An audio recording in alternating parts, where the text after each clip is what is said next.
बिस्मिल्लाहिर्रहमानिर्रहीम। आज का हमारा टॉपिक है जी MCQs part 2।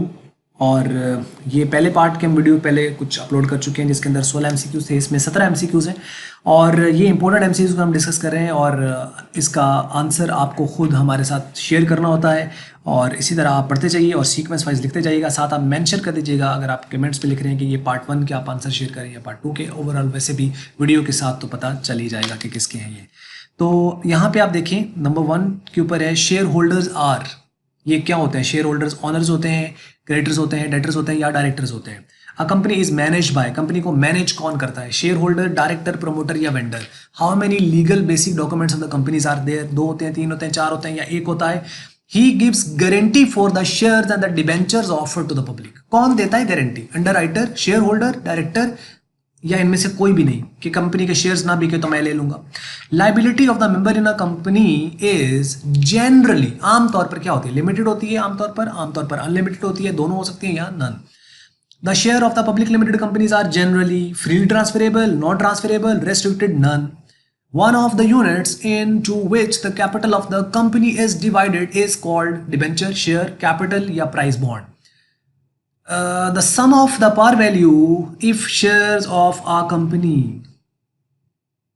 is called the sum of par value of the shares of a company. एक मिनट इसको मैं देख लूँ, ये कहीं इसमें गड़बड़ तो नहीं है। बिल्कुल, ये यहाँ पे इफ नहीं है, ये यहाँ पे ऑफ है। The sum of par value of shares of a company is called, यानी जो पार वैल्यू होती है शेयर्स की, उसका जो सम होता है वो क्या कहलाता है? शेयर कहलाता है, वर्किंग कैपिटल कहलाता है, रिजर्व कैपिटल कहलाता है या शेयर कैपिटल कहलाता है। Authorised capital is called nominal capital, registered capital both या इशूड क्या कहते हैं उसको। Face value of share is called, face value को क्या कहते हैं? Market value, par value, book value या नन। और share offer to the general public for subscription, उन्हें क्या कहते हैं? Authorised capital, issued capital, subscribe capital, none. उसके बाद the value of share according to the books of accounts of a company, उन्हें क्या कहते हैं? वैसे तो पता चल गया होगा। Book value, par value, nominal value या sale value. Value of share at stock exchange is called par value, book value, market value या फेस वैल्यू।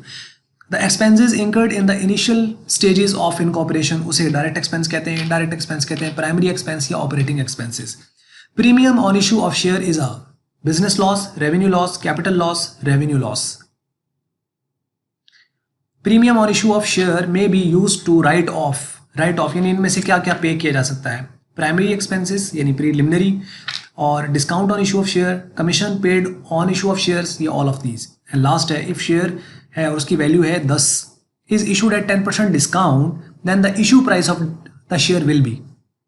तो इनफैक्ट वो कितने का इशू हो रहा है? 9 का, 11 का, 1 का या 10 का? ये है। इनके आप आंसर शेयर करना चाहे तो कमेंट्स में लिखिएगा। वीडियो अच्छी लगी तो उसको आप लाइक कर लें, अच्छी नहीं लगी तो उसको करें डिसलाइक। वीडियो देखने का शुक्रिया।